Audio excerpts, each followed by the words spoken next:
So today I'm going to do something a little different. I'm going to be reading a short story by my favorite author, Vladimir Nabokov. In particular, I'm going to be reading the short story Razor from this book, Cloud Castle Lake, which is a collection of his short stories. You've probably heard of Lolita, and yes, it's the same author. Now, I read this book way before Lolita, and I couldn't help but be enchanted. He set my path up for writing in a new way. He set my path up for being able to play with words, to play with grammar, to play with storytelling and situations where you can just unfold. And so, without further ado, I'm going to read Razor. Razor by Vladimir Nabokov. His regimental comrades had good reason to dub him Razor. The man's face lacked a facade. When his acquaintances thought of him, they could imagine him only in profile, and that profile was remarkable. Nose sharp as a draughtsman's triangle, chin sturdy as an elbow, long, soft eyelashes, characteristic of certain very obstinate, very cruel people. His name was Ivanov. That nickname of former days contained a strange clairvoyance. It is not rare for a man called Stone or Stein to become a perfectly good mineralogist. Captain Ivanov, after an epic escape and sundry insipid ordeals, had ended up in Berlin and chosen the very trade at which his nickname had hinted, that of a barber. He worked in a small but clean barber shop that also employed two young professionals who treated the Russian captain with jovial respect. Then there was the owner, a dour lump of a man who would spin the handle of cash register with silvery sound, and also a manicurist, anemic and translucent, as if she had been drained by the contact of innumerable fingers placed in batches of 5 on the small velvet cushion in front of her.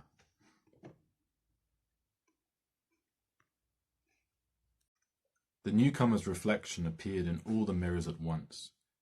In profile, 3/4 face and showing the waxen bald spot in back from which the black bowler had ascended to snag a hat hook.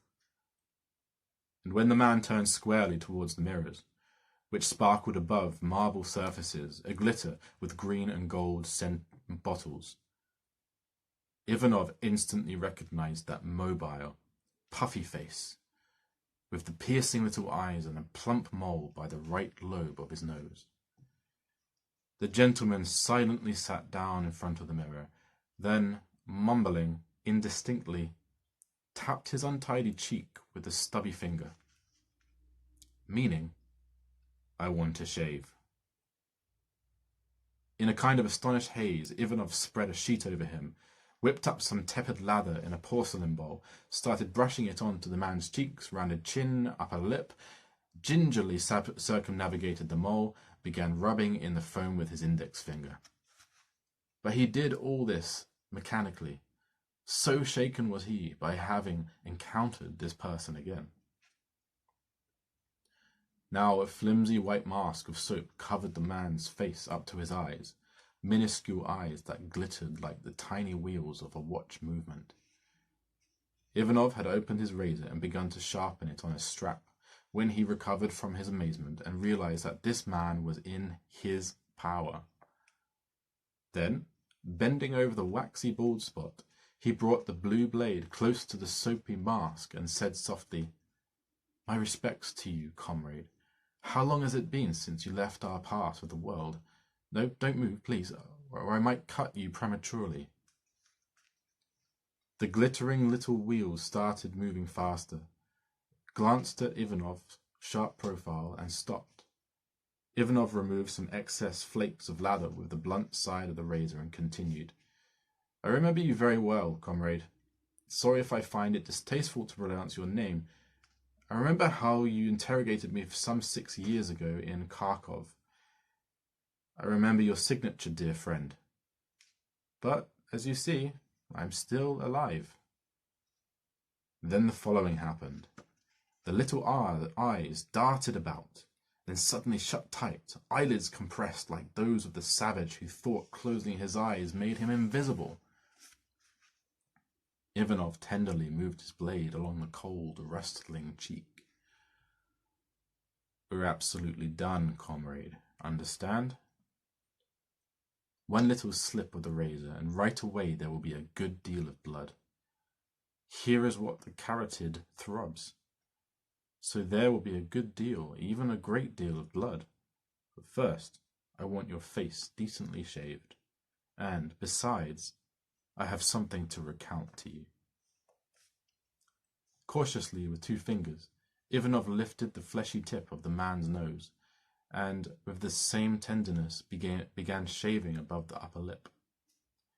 "The point, comrade, is that I remember everything. I remember perfectly, and I want you to remember too." And in a soft voice, Ivanov began his account, as he unhurriedly shaved the recumbent, motionless face. The tale he told must have been terrifying indeed, because from time to time his hands would stop, and he would stoop very close to the gentleman sitting like a corpse under the shroud-like sheet, his convex eyes lowered. "That is all," Ivanov said with a sigh. "That's the whole story. Tell me, what do you think would be a suitable atonement for all that? What is considered an equivalent of a sharp sword? And again, keep in mind that we are utterly, totally alone." "Corpses are always shaved," went on Ivanov, running the blade upward along the stretched skin of the man's neck. "Those sentenced to death are shaved too. And now I am shaving you. Do you realize what is going to happen next?" The man sat without stirring or opening his eyes. Now the lathery mask was gone from his face. Traces of foam remained only on his cheekbones and near his ears. This tensed, eyeless, fat face was so pallid that Ivanov wondered if he had not suffered a fit of paralysis. But when he pressed the flat surface of the razor to the man's neck, his entire body gave a twitch. He did not, however, open his eyes. Ivanov gave the man's face a quick wipe and spat some talcum on him from a pneumatic dispenser. "That will do for you," he said. "I'm satisfied. You may leave." With squeamish haste, he yanked the sheet off the man's shoulders. The other remained on the seat. "Get up, you ninny," shouted Ivanov, pulling him up by the sleeve. The man froze, with firmly shut eyes in the middle of the shop. Ivanov clapped the bowler on his head, thrust the briefcase under his arm, and swiveled him toward the door. Only then did the man jerk into motion. His shut-eyed face flashed in all the mirrors. He stepped like an automation through the door that Ivanov was holding open, and with the same mechanical gait, clutching his briefcase with an outstretched, petrified hand, gazing into the sunny blue of the street with the glazed eyes of a Greek statue, he was gone.